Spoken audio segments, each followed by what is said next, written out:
உங்க எல்லாருக்குமே தெரியும் நோக்கியான்னு ஒரு பிராண்ட் இருந்துச்சு. அவன் ஏன் அழிஞ்சா அப்படின்னு சொல்லிட்டு எல்லாருக்குமே தெரியும். ஒருத்தருக்கு ஒரு பெர்ஸ்பெக்டிவ் இருக்கு. இது என்னோட பெர்ஸ்பெக்டிவ். ஆக்சுவலா நோக்கியா வந்து பாத்தீங்கன்னா செம்ம பிராண்ட் தான், செம்ம போன்ஸ் எல்லாம் வச்சுட்டு இருந்தான் தான். ஆனா அவனோட ஈகோ தான் அவனை அழிச்சதுக்கு காரணமே.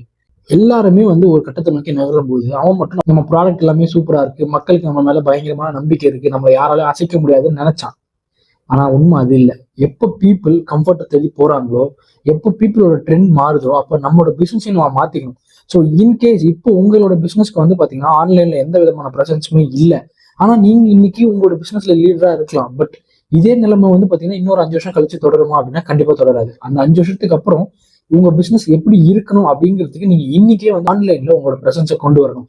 ஸோ அப்படி பண்ணும்போது தான் 5 வருஷம் கழிச்சு உங்களோட பிசினஸ் சூப்பரான லெவல்ல இருக்கும். இல்லைன்னா உங்களோட பிசினஸும் ஓகேவாயிடும். உங்களோட பிசினஸை நெக்ஸ்ட் லெவலுக்கு கொண்டு போக நம்ம பேஜை ஃபாலோ பண்ணி வச்சுக்கோங்க. உங்களுக்கு வேற ஏதாவது சர்வீஸ் தேவைப்படுச்சுன்னா டிஎம் பண்ணுங்க, நம்ம டிஸ்கஸ் பண்ணலாம்.